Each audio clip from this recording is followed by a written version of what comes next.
Imagine you enter a strange room where a computer tells you that hidden somewhere in the building is a cube. Then it asks you, what does the cube contain?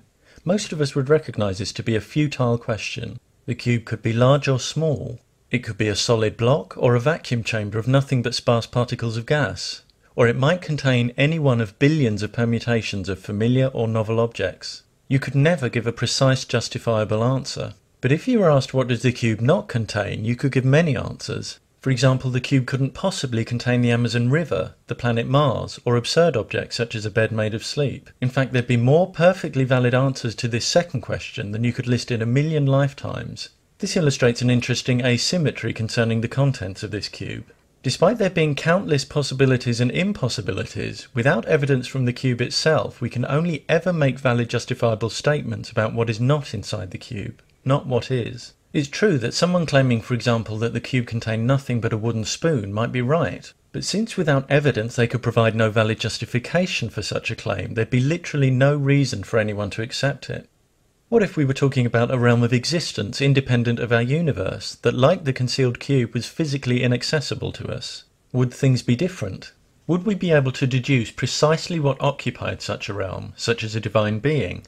No, there's the same asymmetry as before. Countless kinds of being might exist independently of our universe. Countless logically impossible beings cannot. But while we can list many kinds of being that can't exist there because they violate logic, we can't list those, if any, that do. Any attempt to argue that a specific divine being exists in an inaccessible realm of reality is an attempt to argue for either the impossible or the unknowable. Logic alone can refute impossible beings, but it can't show that possible beings actually exist without evidence. If you can't at some point provide measurable, verifiable evidence for the specific being you claim exists, all the argument in the world won't establish your claim as fact. This is one reason why as soon as anyone claims they have a logical argument that requires the existence of one personal creator of our universe, we know it'll be fallacious because they failed at a basic level to understand what's required to establish such an existence claim. It's just a question of identifying where the errors are. For example, the theologian William Lane Craig has asserted that our universe had an original cause, which because it created our time and space, had to transcend time and space. Transcending our time and space doesn't necessarily mean something transcends all time and space. However, his conclusion that this non-temporal, non-spatial cause would have to be a changeless disembodied mind is more seriously flawed. A changeless mind is by definition non-functioning. Minds and purposeful creation depend on change. Craig's changeless creator is self-contradicting and belongs to the category of the logically impossible. However seemingly plausible they may sound to the unwary or the already persuaded, all popular arguments for the existence of specific gods are based on false premises and/or conclusions and unjustified presuppositions, and 100 invalid arguments don't accumulate into one valid one. Many people with theistic beliefs don't get tangled up in pursuing doomed arguments like these. They know they can't prove gods with logic and have no need to do so. They realize their beliefs are personal and that others are entitled to different views.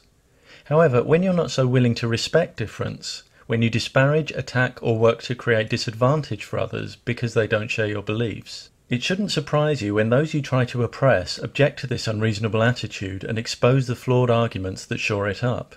A belief in one or more gods might sustain you in your own life, but when you pressure others to adopt your beliefs and participate in practices associated with those beliefs, you give up the luxury of not having to explain yourself. You give yourself the burden of proof. And certain reasons that might seem sound when justifying a belief to yourself are simply not valid when you're trying to establish existence claims to other people, however passionately you express them. You can't pester and bully people and then retreat behind faith when challenged on your behaviour. And if you can't demonstrate that gods exist, resorting to emotional blackmail to try to get people to believe is a dishonest tactic. When those who don't believe in gods show theistic claims to be invalid, it's often claimed that they're trying to prove gods don't exist. In fact, all they're doing is exposing flawed reasoning and encouraging intellectual honesty. It's understandable that when some have their claims debunked, it's an uncomfortable feeling, and employing red herrings becomes an attractive way to wriggle out of admitting their mistakes. But debunking claims about the existence of gods is just showing those who make such claims that they can't assert what they're trying to assert. The question of defining divine entities is where the problems begin.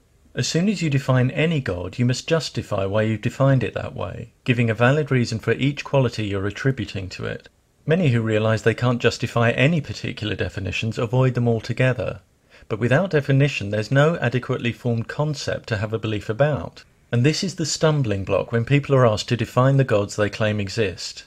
As their divine definitions become more specific, they have more to justify. The flaws in their logic become more numerous, and their arguments become easier to refute. Conversely, as their definitions become more vague, the entities they're proposing cease to have any practical relevance.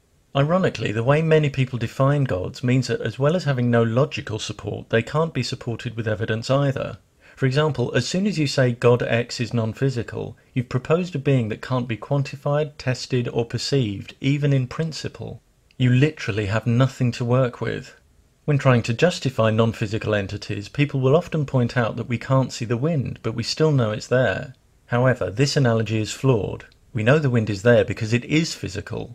Not only can we measure it and perceive it directly through our sense of touch, it can knock us off our feet and destroy buildings. The physical force it exerts could hardly be more dramatic. Indeed, we use that force to generate electricity. By contrast, it's not even clear what a being with no conceivable physical characteristics is supposed to mean. Even if you were proposing an entity that had a different type of physical existence, making it undetectable to humans, you'd have enough trouble explaining how you could know it was there.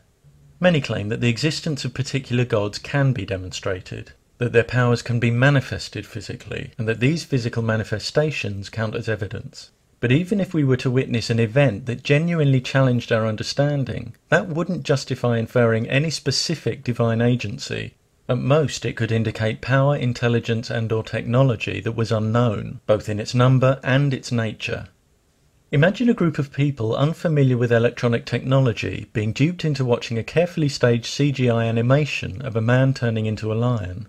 If they thought they'd just seen evidence of divine magic, we'd know that conclusion was false and due entirely to an illusion of technology beyond their experience. Likewise, if you were to see something genuinely jaw-dropping like stars spelling out words in the sky, you'd have no basis for drawing any reliable conclusions about the specific causes of what you were witnessing. You could be having your brain expertly controlled by aliens. You could be having a psychotic break from reality. We already know that brains can conjure up richly detailed worlds when we dream, and that their dysfunction can cause us to hallucinate. If some kind of intelligence was responsible, anything with the ability to manipulate physical matter or our perceptions to that extent could easily disguise itself, so we could never be sure of its identity. With such fallible brains and such limited technology, a spectacle like this would simply be beyond the scale of what we could apprehend or investigate. Could life forms of vastly greater intelligence and power exist beyond the current reach of our perception and technology? Certainly. But even if we were ever to find evidence of greater intelligence, that would still not constitute evidence of specific gods. Even if some kind of intelligence initiated the existence of our universe, there's nothing to say what the nature of that intelligence was. Whether it was a single rather than a collective intelligence, whether or not part of that intelligence remains interested in the universe, let alone the affairs of humans, whether or not that intelligence is aware of our tiny planet, let alone capable of communicating with its inhabitants, or even whether or not that intelligence still exists. When you impartially review a factual claim that, for example, one divine universe creator currently monitors and judges every human life, the layers of unjustified assumption needed to make such a claim become starkly apparent. One would be no less justified in proposing a race of aliens that created our universe with an advanced machine and annihilated themselves in the process. As soon as you propose any specific being, the nature of whose existence can't be reliably examined and quantified, even in principle, you're talking about a non-scientific concept that's insupportable by either logic or evidence. Without logic or evidence at your disposal, you have no grounds for demanding that anyone agrees with you. You certainly have no grounds for bullying and ostracizing them when they don't. But if that's the way you deal with independent thought, your fallacious arguments will continue to be exposed until you grow out of your need for everyone to subscribe to your faith-based ideas. When you start being honest with yourself about what you know and what you don't know, you're likely to realize that you're in no position to be shouting the odds. And when you understand that it's behavior that has the practical impact on our lives, you may realize that it's not whether we believe in gods, but how we treat each other that says the most about our character. If you attack, condemn, or use emotional blackmail on people because they don't share your belief in one or more gods, you're invited to consider what that says about you and how it squares with the values you claim to embrace.